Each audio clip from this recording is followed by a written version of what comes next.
All right. Yes, that looks like it's working now. Yes. Welcome to a slightly earlier than normal episode of Calidan Shipyards. I actually had to do some maintenance on my microphone, and I figured, well, if it worked, I might as well run the stream now. It's only 10-15 minutes early, and it's going to be a short episode anyway. But it does appear as if the microphone is now working.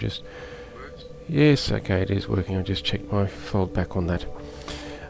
So yeah, previously I've shown you some of what I call my shipyards. Okay, that was pretty cool. Well, not. I've shown you my civilian shipyards and all the different ships that I've created there. I've shown you my planetside constructions world where I've got those big pyramid ships and stuff like that. Let me just turn that on. There we go. This is well, there's not much here, as you can tell. This I've designated as a military shipyard because most of the stuff here are warships or weapons or gunships, like my little Anubis here. And they're primarily space-based. They're not planetary-based or atmospheric-based.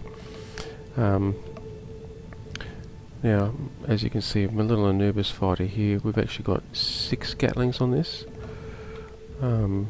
They're spread out a fair bit. We've got no missiles. It's just a 6 Gatling fighter. And it's got a strange little arrangement of, as you can see, a strange little arrangement of weapons there. 2 on top and 2 in front, 2 down the side. That was just parked here basically because it's I developed it elsewhere and I wanted somebody to keep a copy of it. But primarily this shipyards here is to develop this. Now you saw this over in the civilian world, the civilian shipyards. This is a dual gravity railgun that works really quite nicely. And if I can remember how to work it, let's just jump down in here and have a look. Oh, okay, I have been. Let's just put that there. And I've got to see if I can remember how this works. What have we got? Build and trigger. Okay, so if we jump out of the camera, first person. Oh no, let's go back into the camera. Let's just do a.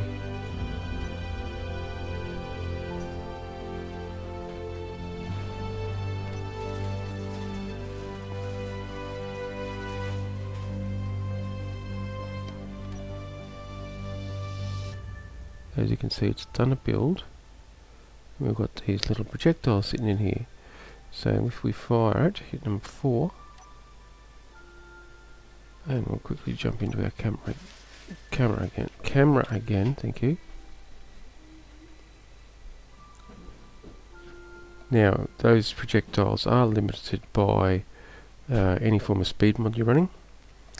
I'm not sure exactly what speed mod I'm running in this particular game, but again, fire that one up and fire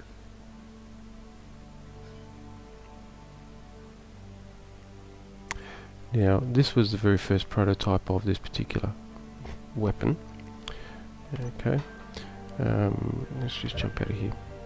Oh, look at that, we've actually got it in motion. No, we don't want you in motion. Let's just turn your stabilizing back on. Thank you. We've got some kickback recoil. Okay, so we'll just leave you sitting there so you can stay stabilized. Yeah. Yeah, this was just the first prototype to get the idea. I'd heard of it and I'd seen some other methods, I guess. So I thought I'd give it a try. Originally I just built one, just a single barrel, and then I thought, well, hang on, let's just make a dual barrel. And as you can tell, the cockpit is situated right dead center between the two. It's directly lined up with the exact horizontal point of the projectile, so we get a pretty good point to target with. But that was already good. I've actually used this to take out some of the spawned military mine layers and stuff like that have actually been spawned into the game. I've taken some of them out like 9 kilometres out. Okay, you have to lead the target, and there was a bit of luck involved in successfully leading the target. But yes, I have actually taken those out with a single shot. So the 2 of them hit it simultaneously, bang, the thing's dead in the water. I was quite impressed with that. So I decided to build a major gunship revolving around that concept. As you can see, we've got lots of missiles. I'm not sure what have we got? We've got turrets in here as well. Doesn't appear. It's been a while since I've looked at this world, so you'll have to bear with me. Anyway, it's the same concept. This slightly higher density of gravity generators, and I've staged them so that their fields overlap, and by the time the projectile gets to about here, it's actually running at a maximum gravitational push. I think every gravity generator here is influencing it by about this point here, so it gets a huge amount of thrust out the end there. Looking at the world heads on this, I think this is actually a double warhead projectile. Again, I can't really remember. We've got a lot of internal turrets. This is a gravity-free zone. We're standing right here, right the way back to this red mark here, and now we're actually in a functional gravity field where we can walk around fine. There's even signage. I even put signage up. Was it up here, I think? Yeah, 0G area. Taken a leaf out of the games book when it comes to what the pirates do, and this whole central command station here is booby-trapped. Namely, if anybody other than the owner shows up and walks into, well, even just starts walking up this ramp, I believe it triggers our sensor enough to detonate the 2 warheads. So it's a bit of a nasty shock and wake up. We're tracking all of our different ammo, how much we've got. We've got copious amounts. And these are all the components necessary to build warheads. So I thought that was pretty neat as well. We've got observation up there, you know those military specialist types, they like to have lots of observers around. Yeah, we've got our reactor core, which we can access from this side as well. It's just a walk through. With that, we can now access and go down into a refinery. Again, it's underneath reactors, as you can see. And, well, no, this is assembler and storage. Just trying to remember if I do have refineries in this as well. Can't remember. It has been some time. But we've got quite a few assemblers, which is nice. Only half upgraded. I haven't upgraded them to all 4.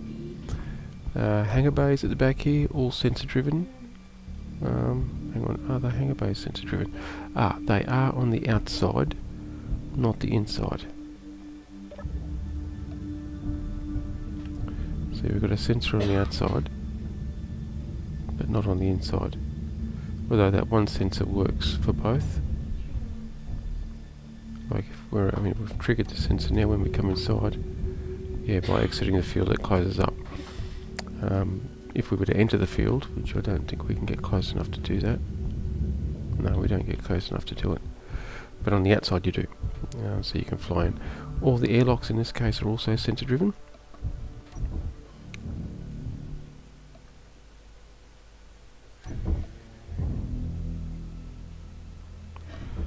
They're direct changeover, there's no...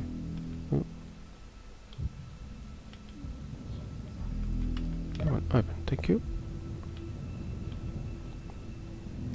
There's airlocks top and bottom on both sides. I believe we've even got a jump drive in this thing. At least one. Let me just check.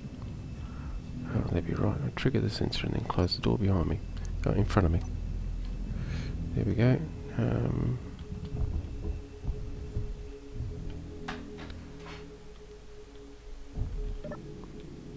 We are running a script that closes the doors behind us, so we don't need to worry about that too greatly. Yes, we've got computer core up the top here. Oh yes, there's our jump drivers. Looks like there's 3. 1, 2, 3.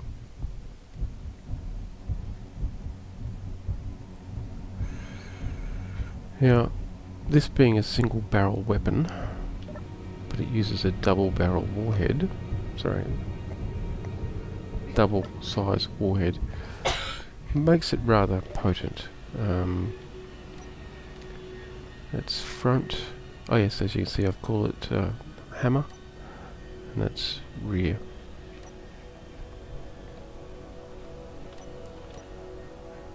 Okay.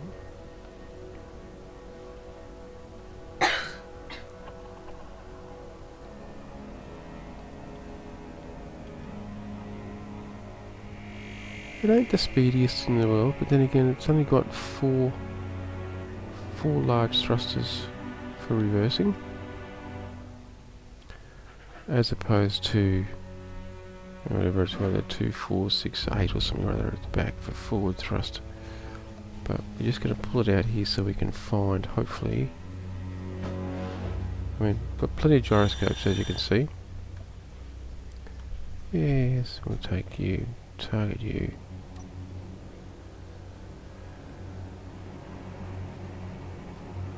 Now, I think it's pretty much the same. I think it's 6. Is it 6 to build? Yes, 7 to fire. Okay. This one's different in that the build process actually holds it, locks in place. It's only when the firing process engages that it actually detaches it. So if we keep it locked in and build it, we can actually still maneuver and line up.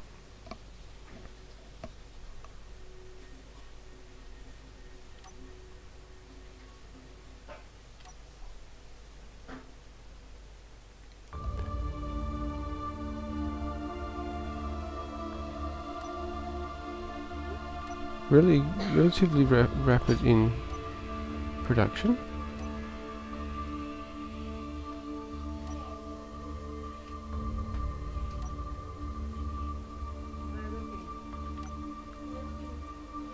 But as you can see, because we're dealing with a gravity generator that's an artificial masses, it does actually cause the front of our ship to tilt and cant a little bit on fire. We just punched a hole right through. Oh, we're pretty close to it. I think we're going to have to go and check that out. Okay, so let's just put the hammer here back into space dock.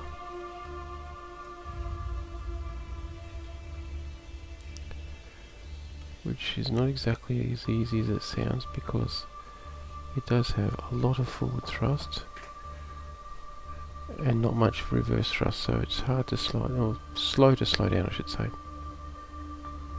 And I don't want to break the antennas off the front.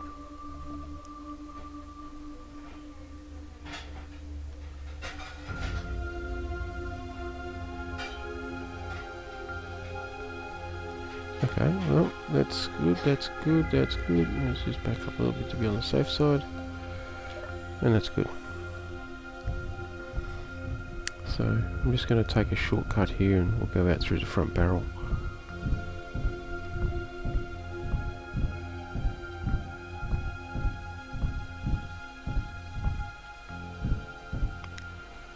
You can't actually see it, but when I fire it, these lights do a strobe action. So anyway, let's just scoot on over. Scoot, there's that word again. Let's just fly on over here to this asteroid. Also let us see what sort of speed I'm running. I think I'm running my big one.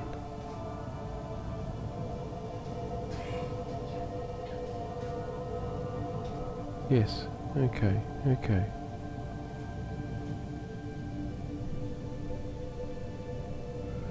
As you can see, if you did punch a hole right through, and multiple warheads hitting the same location, does tend to want to punch some pretty devastating holes through.